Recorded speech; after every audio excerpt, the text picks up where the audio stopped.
De eso. Muy bien. ¿Qué supimos? Que Brooks, eso es más cómico. Yo creo que no te molesta la atención, ¿no? Brooks es soltero. Chicas. Bueno, Brooks es soltero. Supimos que Brooks es soltero, ¿no? Información, ¿no? En el pretérito significa actividad.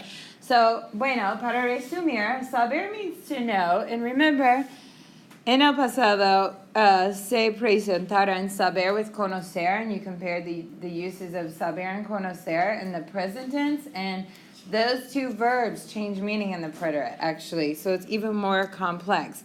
But just to review, saber in the present tense, sabemos means to know information about a person, place, or a thing. In this case, in this example, sabemos cuándo es el primer examen. No? What's that question saying, or what's that statement really saying? We know what?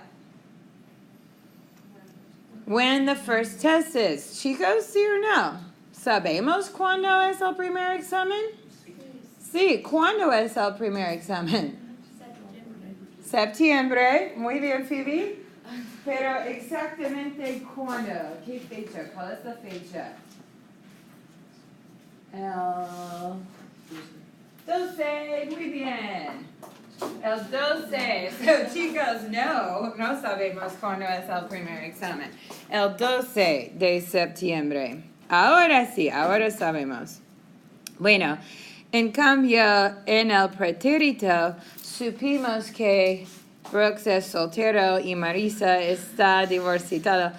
Mucha atención hoy. Supimos que means what? We found out, ¿no? Información nueva, y por eso tiene otro sentido pretérito. Ahora veamos poder, ¿no? Ahora hablemos del presente. La pregunta clásica, ¿puedo ir al baño? Is saying what? Can I go to the bathroom? Muy bien, excelente. Puedo, in the present tense, poder in the present tense means to be able to do something, right? Profesita puede hablar español. Nosotros podemos comprender español. Nosotros podemos leer, ¿no? Bueno, to be able to do something. Sin embargo, en el pretérito, it means you did it successfully. You managed to complete it. Savannah pudo hacer la tarea anoche indicates to me as her professor, she did it. She completed all of it. But if we said no pudo, the negative use of poder in the preterite means that you failed at doing something, the complete opposite. Vamos con querer, ¿no? Y al principio de la clase les pregunté, ¿tienen planes para este fin de semana? ¿Qué van a hacer? Phoebe me respondió, dormir, ¿no?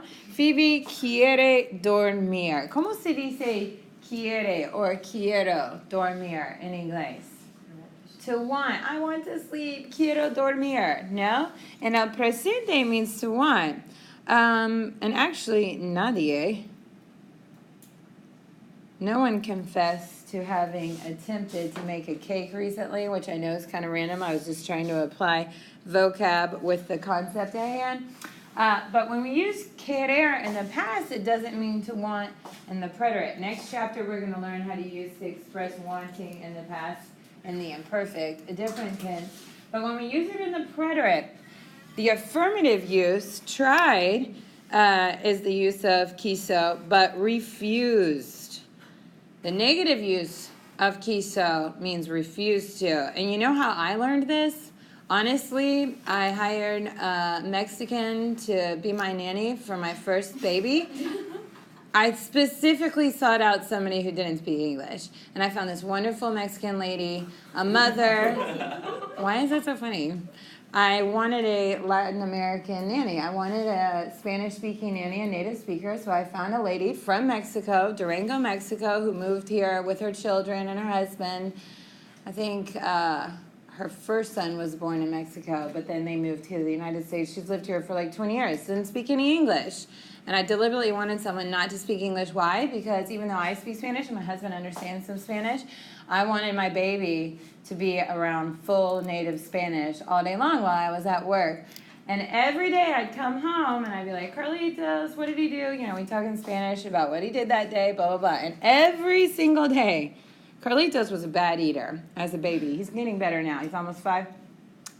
But she would always say, Carlitos no quiso comer. So imagine, you know, her giving him the spoon with the food in it, and the baby's like, no quiso comer. No quiso comer means he refused to eat. She tried. She tried to feed him all the time, but no quiso comer. And that's really how, that was like the first time I heard over and over and over again this use of querer in el preterito.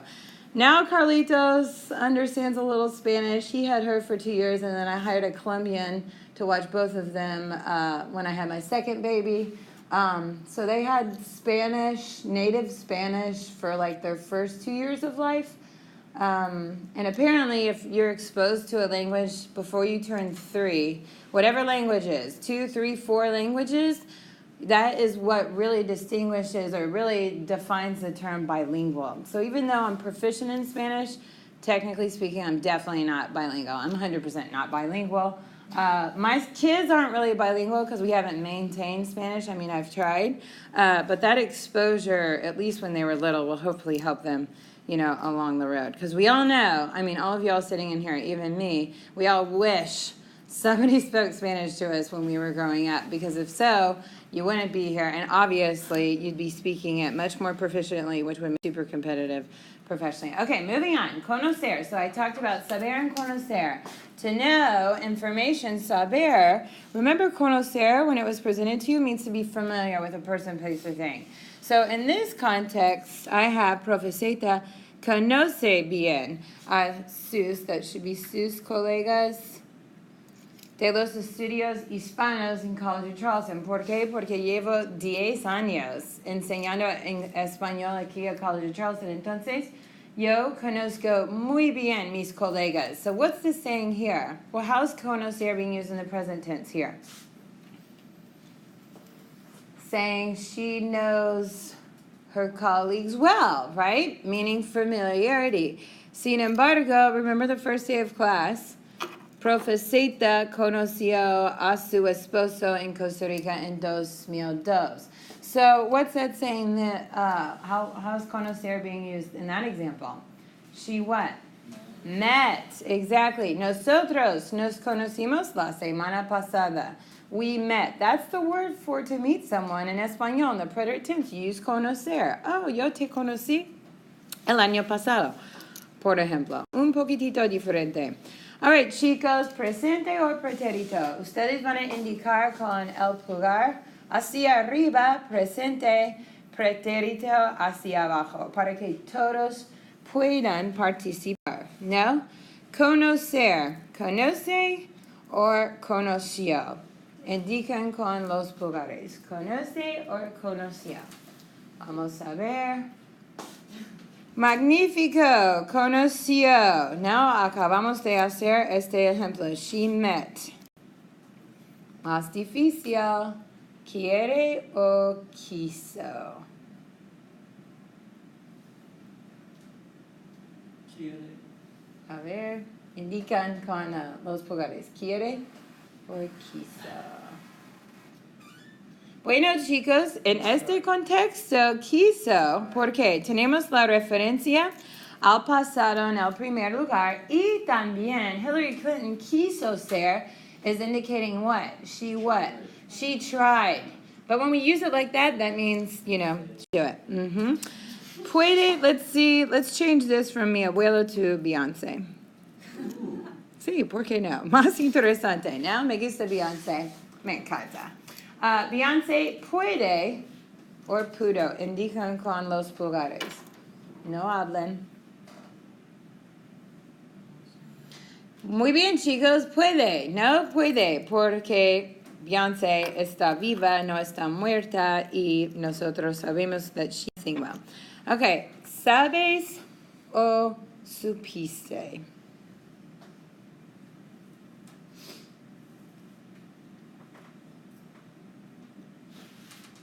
Referencia al futuro. Probablemente sabes. No? Do you know that? Remember, supiste means what? To find out. Excelente. Terminemos con una más. El año pasado necesito esta información. Aquí. Quiere or quiso.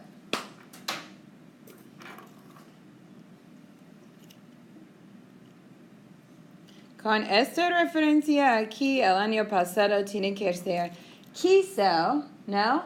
Mi amiga no quiso venir a la boda. What's that saying? She what?